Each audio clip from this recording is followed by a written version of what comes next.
चलिए आगे बढ़ते हैं, हम बात कर लेते हैं कोलकाता कांड की। देखिए जैसे जैसे सीबीआई की जांच का दायरा आगे बढ़ता जा रहा है, एक के बाद एक सबूत भी सीबीआई के हाथ लग रहे हैं। इसके अलावा आरोपियों से भी लगातार सच उगलवाने की कोशिश की जा रही है और इसलिए कहा जा रहा है कि अब 53 सबूत जो है सीबीआई के हाथ लग चुके हैं, जिसकी वजह से टीएमसी की टेंशन बढ़ गई है। रिपोर्ट के जरिए आपको दिखाते हैं।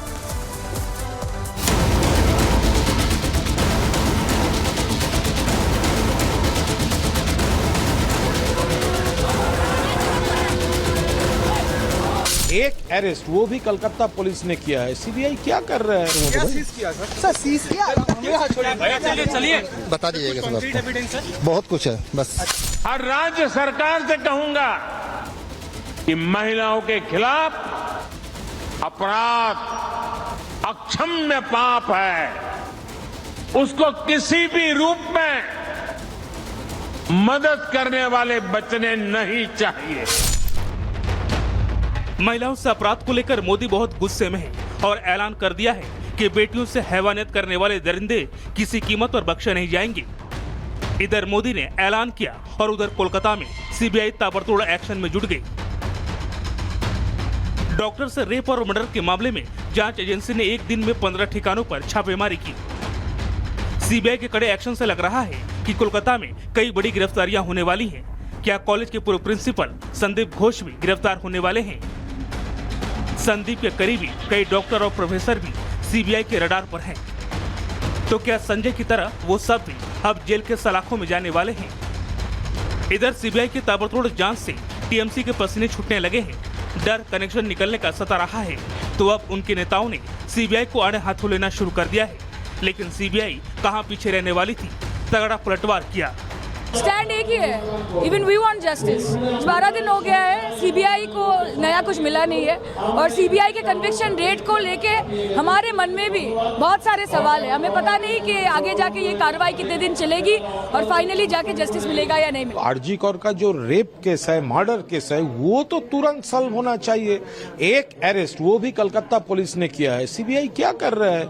जितना डिले हो रहा है, इतना फेक न्यूज, ये जो बहुत गॉसिप्स चल रहा है, पॉलिटिक्स चल रहा है, ये स्टॉप करने के लिए ये तो सॉल्व होना चाहिए। पहले तो वो मैटर सॉल्व होना चाहिए। प्रेस नोट मिलेगा आप लोगों को। क्या सीज किया सर? सीज किया।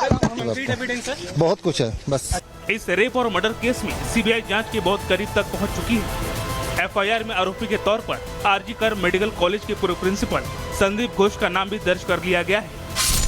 सीबीआई ने एफआईआर में संदीप घोष और एक महिला समेत 4 लोगों को आरोपी बनाया है। एफआईआर में पश्चिम बंगाल के स्वास्थ्य और परिवार कल्याण मंत्रालय के स्पेशल सेक्रेटरी देवाल कुमार घोष का नाम भी शामिल है। जो हेल्थ मिनिस्टर है, जो हमारे सीएम हैं, तो उनके खिलाफ भी इंक्वायरी होनी चाहिए। उनके फोन को जब्त होना चाहिए। ये जो मीटिंग हुआ था, जो स्टिंग ऑपरेशन में आया कि घटना घटने के बाद डॉक्टर घोष उन्होंने मीटिंग बुलवाया और वो मीटिंग बहुत, उस मीटिंग में प्रभावशाली लोग आए, बहुत समय तक वो मीटिंग चला। तब किनसे बात हुई, किनसे बातचीत हुई, सारी चीज़ आनी चाहिए। जो महिला के पितामाता को, पीड़ित महिला के पितामाता को बताया गया कि आपके बेटी सुसाइड किया है, ये तो उस मीटिंग में डिसीजन हुआ। वो महिला डॉक्टर कह रही है स्टिंग ऑपरेशन में। और अगर डिसीजन होता है किसी मीटिंग में, हेल्थ मिनिस्टर को पता नहीं, या हेल्थ मिनिस्टर के क्लोज जो डॉक्टर, जिसे एसपीडी बोला जाता है, डॉक्टर एसपीडी, उनको पता नहीं है, तो हो नहीं सकता। डॉक्टर बेटी से रेप के बाद हत्या के इस केस में सीबीआई ने अभी तक किसी की गिरफ्तारी नहीं की है, लेकिन सीबीआई की टीम फुल एक्शन मोड में है। लगातार आरोपियों पर शिकंजा कसने के लिए कार्रवाई की जा रही है। हर वो सबूत जुटाए जा रहे हैं जिससे जल्द इस वारदात के सारे राज्यों से पर्दा उठ सके और डॉक्टर बेटी को इंसाफ मिल सके। Bureau report, Republic Bharat. तो सीबीआई का देखिए एक्शन जारी है, तफ्तीश लगातार देखने को मिल रही है और यही वजह है कि टीएमसी बौखलाई हुई है। लेकिन वो 8 सबूत क्या है जो मुख्य आरोपी संजय रॉय के खिलाफ मिले हैं, जरा वो भी हम आपको बता देते हैं। देखिए संजय रॉय जिसे गिरफ्तार कर लिया गया था और कॉलेज की 2 सीसीटीवी में वो नजर आया है, ये तफ्तीश में सामने आया है। कपड़े और अंडरगारमेंट जो है वो भी मिले हैं संजय रॉय के, और इसके साथ ही गले में ब्लूटूथ वाला ईयरफोन भी मिला है और इसी के जरिए जो गिरफ्तारी हुई थी संजय रॉय की। वारदात वारदात वाले दिन की चप्पल भी वहां पर मिली। इसके अलावा घटना की जगह हाथ पैर के निशान भी पाए गए हैं। वहीं वारदात की जगह से मिले खून की जांच, यानी कि देखिए खून की जांच जब की गई उसमें संजय रॉय का जो है खून मिला था। सैंपल संजय के खून से मेल खा चुका। इसके बाद जब गिरफ्तारी हुई, यानी कोलकाता पुलिस ने गिरफ्तार किया था संजय रॉय को, मोबाइल लोकेशन कई राज खोलेगा, क्योंकि अब लोकेशन के जरिए भी जो टीम है वो लगातार जांच पड़ताल करने में जुटी हुई है। अगली खबर क्या है, रुक करते हैं मीनाक्षी का। और खबर अब उत्तर प्रदेश की अमेठी से है। अमेठी में धर्मांतरण का दबाव बनाने का मामला सामने आया है। 3 शख्स पर आरोप लगा है कि उन्होंने जबरन इस्लाम धर्म कबूलने के लिए एक शख्स को मजबूर किया और जब उसने ऐसा नहीं किया तो उसके साथ घिनौनी हरकत को अंजाम दिया गया। पुलिस ने तीनों आरोपियों को गिरफ्तार कर लिया है। पूरी जानकारी इस रिपोर्ट में आपको दिखाएंगे।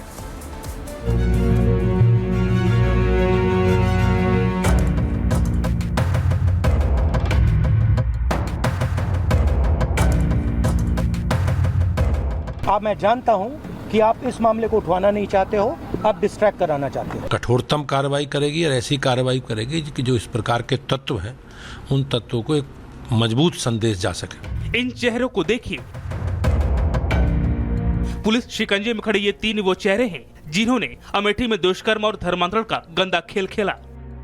एक लड़की को अपनी बातों में फंसाकर और उसे अपने साथ ले जाकर पहले तो दुष्कर्म किया और फिर धर्मांतरण कराकर अपना असली चेहरा दिखा दिया।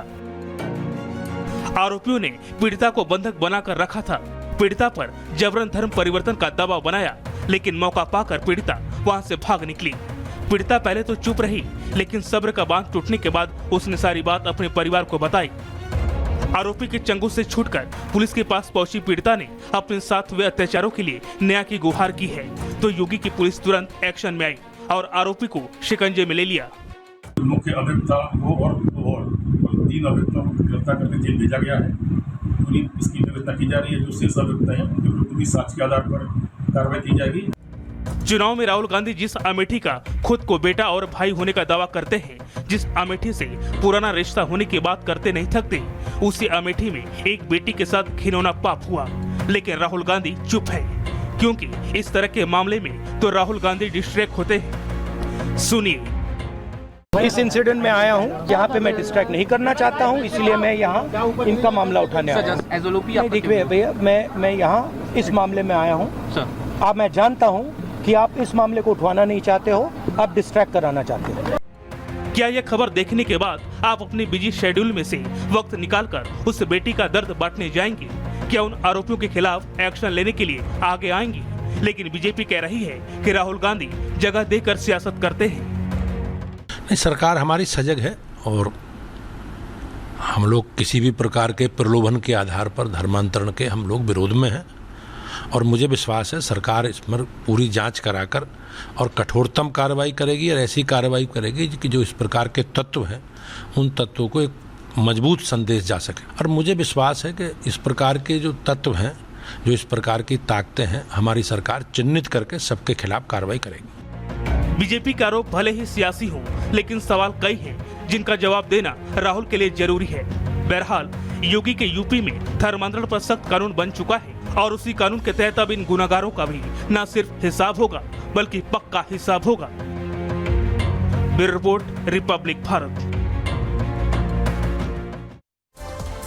तो अवैध धर्मांतरण करने को मजबूर किया गया। वैसे में सवाल ये कि अमेठी में अवैध धर्मांतरण पर राहुल गांधी चुप क्यों है? राहुल गांधी मुखरता के साथ हर बात पर सवाल पूछते हैं, लेकिन जब मामला अमेठी का आता है जो कि गांधी परिवार का गढ़ माना जाता है, वहां से इस तरीके की घटना सामने आई तो वो चुप क्यों है? और ऐसे कौन कौन से वो मामले हैं जिन पर वो उनकी चुप्पी देखने को मिली है, वो भी समझिए। कन्नौज रेप कांड पर राहुल गांधी चुप नजर आते हैं क्योंकि जिस पर आरोप लगे वो समाजवादी पार्टी से नेता। अयोध्या रेप कांड पर चुप, वही वजह समाजवादी पार्टी का नेता। और इसके अलावा कोलकाता कांड पर भी, कोलकाता रेप कांड पर भी उनकी चुप्पी देखने को मिली। उन्होंने कहा कि मुझे मामले से आप डिस्ट्रैक्ट मत करिए, भटकाने की कोशिश मत करिए। अमेठी धर्मांतरण पर भी सवाल वही बना हुआ है कि क्या राहुल गांधी बोलेंगे, क्योंकि ये अमेठी वही जगह है जो कि गांधी परिवार का गढ़ है, जहां से उनके ज्यादातर परिवार के नेता चुनकर के आए हैं। लेकिन अब ऐसे में सवाल वही कि क्या यहां पर भी इसी तरीके से चुप्पी रहेगी या कुछ बोलते हुए नजर आएंगे? चलिए आगे बढ़ते हैं, बात मध्य प्रदेश की कर लेते हैं। मध्य प्रदेश के भिंड जिला कलेक्टर अपने बयानों को लेकर कई बार सुर्खियां बटोर चुके हैं, लेकिन इस बार अपने तेवर को लेकर मुश्किल में फंस गए हैं। दरअसल जिला अस्पताल में इलाज कराने पहुंचे मरीज के अटेंडर की ही कलेक्टर साहब ने क्लास लगा दी। रिपोर्ट के जरिए दिखाते हैं। अरे प्रेग्नेंट लेडी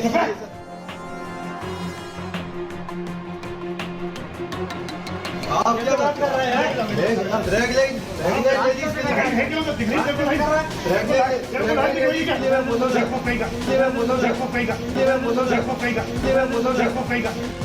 मध्य प्रदेश के भिंड जिला कलेक्टर संजीव श्रीवास्तव इन दिनों अपने अड़ियल रवैये और तानाशाही के चलते सुर्खियों में बने हुए हैं।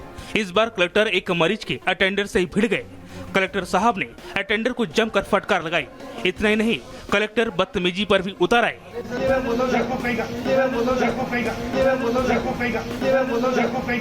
दरअसल कलेक्टर साहब जिला अस्पताल में अचानक दौरे पर पहुंच गए। कलेक्टर के पहुंचने से हड़कंप मच गया। ओपीडी में ज्यादातर डॉक्टरों के कमरे खाली पड़े मिले।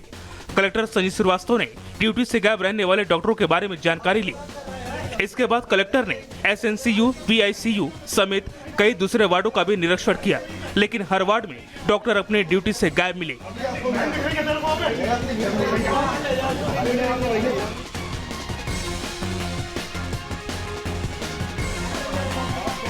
जिला अस्पताल में डॉक्टर अपनी ड्यूटी से गायब मिले।